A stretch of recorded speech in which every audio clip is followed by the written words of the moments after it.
안녕하세요. 원성도 TV를 찾아주셔서 감사합니다. 오늘은 섭리에 수리받기 쉬운 5번째 마귀의 유혹과 예수님의 산상수훈에 대한 이야기입니다.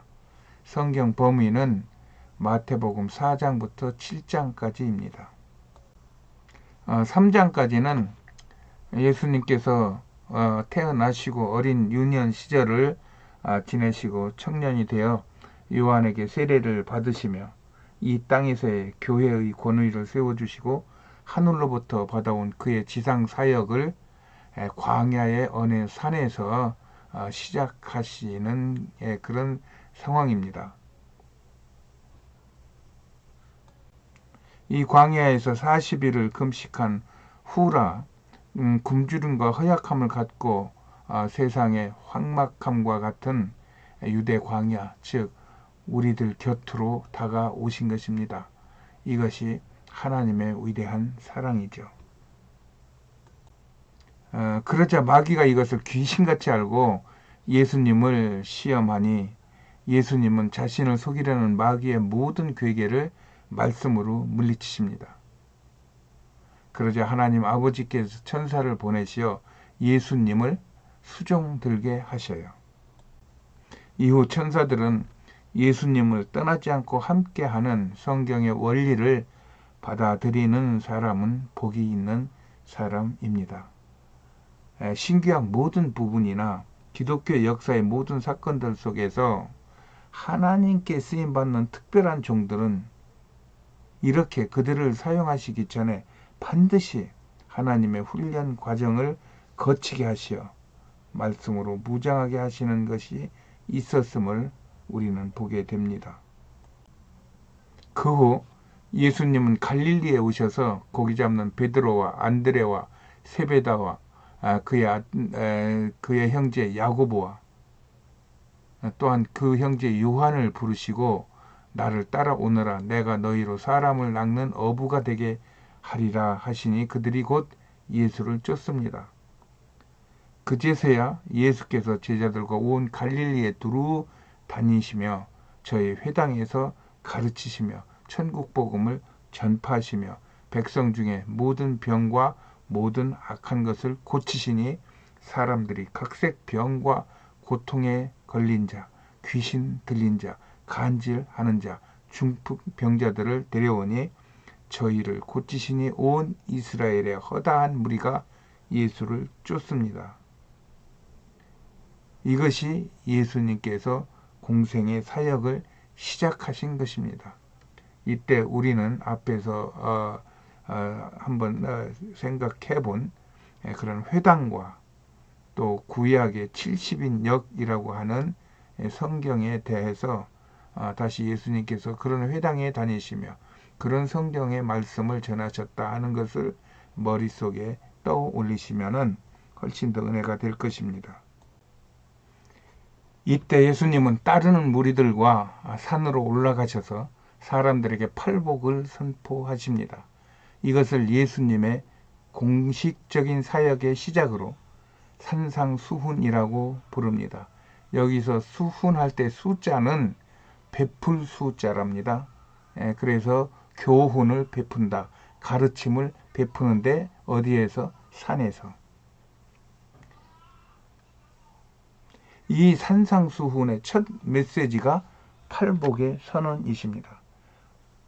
보통 산상수훈을 그래서 팔복으로만 알고 있는데 이 산상수훈 안에는 주기도문 외에도 많은 예수님의 설교가 포함되어 있어요. 여기서 심령이 가난한 자, 애통하는 자, 온유한 자, 의에 줄이고 목마른 자, 긍휼히 여기는 자, 마음이 청결한 자, 화평케 하는 자, 의를 위하여 핍박을 받는 자들이 복이 있다고 말씀하신 것이 팔복의 선언이십니다. 그리고 그 복은 천국이 저희 것임이라는 그런 영적 메시지입니다.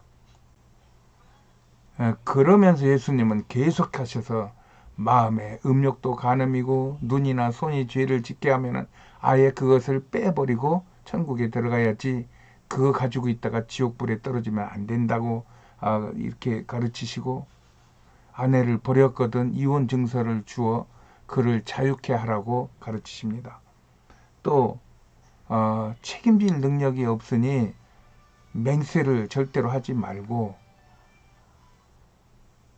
아니면 아니다, 옳으면 옳다라는 이야기만 하라고 말씀하시며, 이웃의 잘못에 대하여 너무 비판하면은 남의 눈에 있는 티끌을 보고 제 눈에 있는 들보는 생각지 않는 그런 나쁜 짓이다 가르치십니다. 또 원수를 사랑하여 핍박하는 자를 위하여 기도하고 오른뺨을 치거든 왼뺨도 돌려대며 이같이 하여서 하늘에 계신 하나님 아버지의 기뻐하시는 아들이 되어라. 하늘에 계신 너희 아버지의 온전하심과 같이 너희도 온전하게 될 것이다 하고 구약의 계명을 초월하는 가르침을 주십니다. 나는 그때나 지금이나 사람들은 지금의 삶에서 영원한 안식을 향한 갈급함이 있다고 생각합니다. 나는 조영기 목사가 이것을 간파하고 그는 오중복음과 삼중축복이라는 캐치프레이즈를 내걸고 성도들을 위로하고 용기와 희망을 주었다고 생각해요. 조영기 목사는 이것을 전방위적으로 지키기 위해 온 생애를 헌신했다고 믿습니다.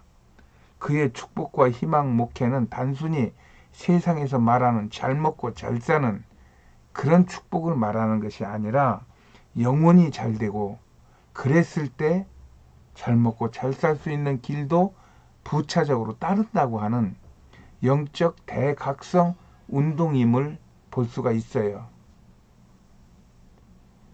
그런데 사람들은 그의 인간적인 실수를 보면서 그를 비난하거나 가까이 하려고 하지 않는 사람들도 제법 있는 것을 보게 됩니다.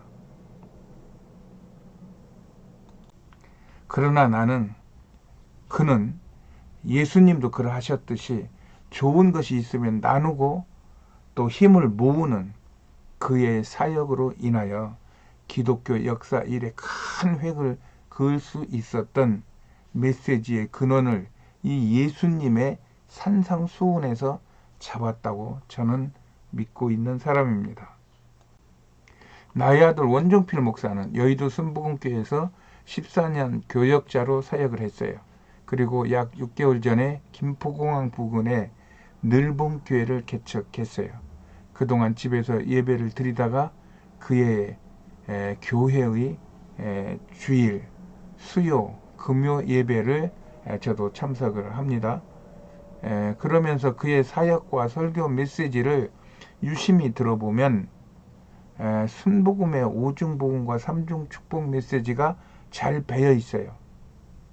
그는 여의도에서 통용되는 침례와 야외라는 이름의 말은 즐겨 사용하지 않지만 대신에 세례와 요하라는 이름을 함께 사용하면서 약간 여의도 순복음교회의 그 오리지널 그런 영성과는 좀 다른 것 같으면서도 그 조영기 목사님의 오중복음과 삼중축복의 메시지가 잘 배어 있는 것을 보게 됩니다. 그리하여 부흥이 되고 있으며 지난달에는 여의도 본교에서 모범 개척자상을 수여받기도 했어요. 하나님께 영광이 되는 것은 물론이요, 육신의 병약한 아비로서는 그 이상의 효도를 받을 것이 없음을 알기에 만족하고 하나님과 아들과 조영기 목사에게 감사를 하고 있습니다. 이렇게 이 팔복의 메시지의 근본 원리를 알고 따르면 영과 육의 큰 축복을 보게 될 것입니다. 이것이 예수님께서 공생애를 시작하며 맨 먼저 전한 메시지, 맨 먼저 전한 설교에서 주장하고 강조하신 바이기 때문입니다. 예수님은 이를 위하여 이후 마태복음 6장에서 은밀한 구제와 기도할 때의 은밀한 아버지를 느끼며 이렇게 기도하라며 용서, 금식, 또 보물관과 눈의 소중함, 잊고 먹는 것, 근심과 걱정은 이방인들이 구하는 것이라면서 너희 구원받은 성도들은 먼저 그의 나라와 그의 의를 구하라고 가르치시면서 이렇게 기도하라는 주기도문을 가르치십니다.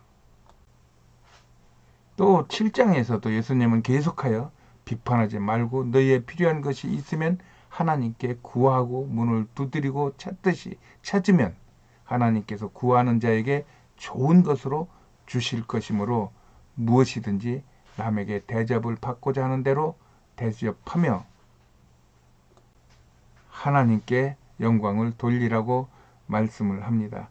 이것이 율법이요 선지자니라고 말씀하시면서 이 산상수훈이 예수님께서 이 구약의 모든 부분을 총망라해서 내가 너희에게 말하는 것이다 라는 말씀을 해주시는 것입니다.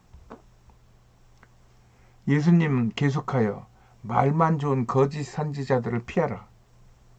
그들을 따르는 것은 세상을 따르는 것과 같아 멸망의 길이므로 오직 말씀에 따라서 생명으로 인도하는 좁은 길을 걸으라고 말씀하십니다. 그러면서 포도나무에서 무화과 열매를 찾지 말고 아버지의 뜻대로 정직하면 승리한다고 가르치셔요.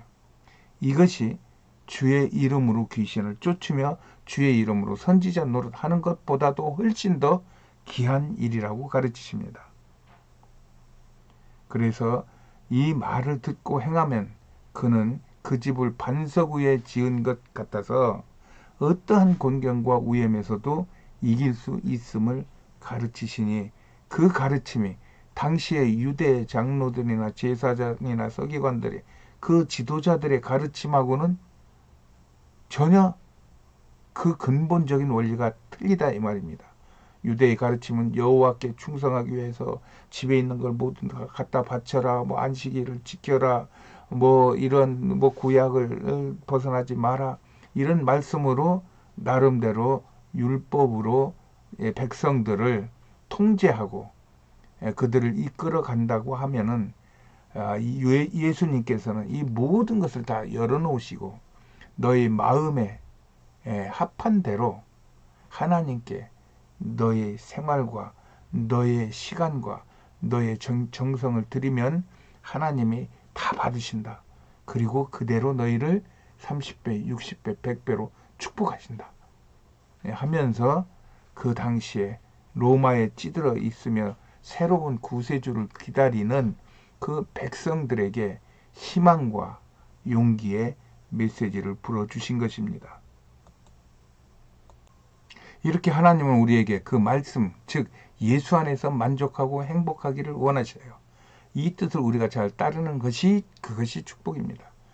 그런 사람들이 생명을 얻되 풍성히 얻으며 영혼이 잘 되고 범사가 잘 된다는 것이 우리를 사랑하시는 예수님의 첫 번째 사역이라는 것입니다.